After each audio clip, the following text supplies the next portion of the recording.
Florida has a shameful record of having the highest per capita rate of deaths of pedestrians and bicyclists.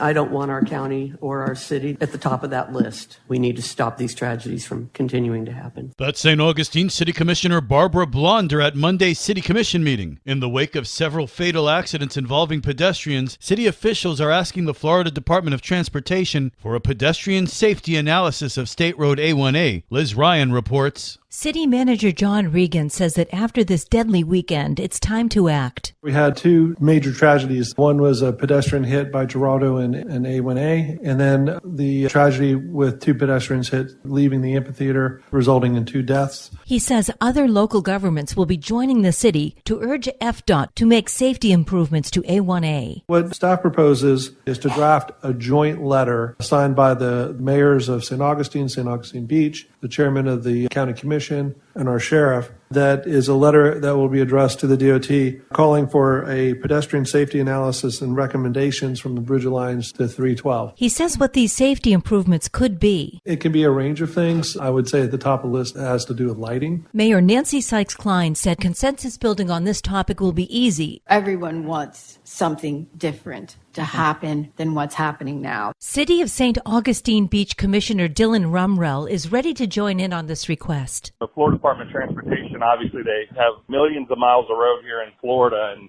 sometimes the smaller roads get overlooked, but with the fatalities and problems that have occurred on A1A, it's time that a study is done from the Bridge Alliance to my jurisdiction, which is in the city of St. Augustine Beach. I'm prepared on Monday to get consensus from my board to move forward and join in with the city of St. Augustine, the sheriff's office, and also with St. Johns County to put a little bit more pressure on FDOT to make sure that these fatalities stop and that they get involved immediately. For St. Augustine's Local Morning News, I'm Liz Ryan.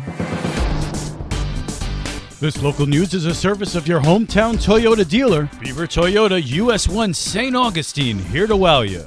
St. Augustine leaders are asking the public for comments on the city's parking ordinance. Director of Planning and Building Amy Skinner says updating the ordinance is part of a new overall transportation plan. We have adopted a mobility plan that talks about different options for coming into the city and kind of different modes of transportation. We're trying to set up, a circulator system and things like that. The next step is to update the parking section of our zoning code. And the reason it's important is they need to work together. They've created an online survey that's available until April 16th. We put out an initial survey to get people to start thinking about what other alternatives are feasible so that people can enjoy the downtown, get out of the log jam, and park and enjoy the visit within the city. And if you get the tourists theoretically off the roads and into peripheral parking garages or satellite parking lots, then that frees up the capacity on the roadways for the residents who live here who are trying to get in and out. Visit citystaug.com to take the survey. For St. Augustine's Local Morning News, I'm Rich Petchke.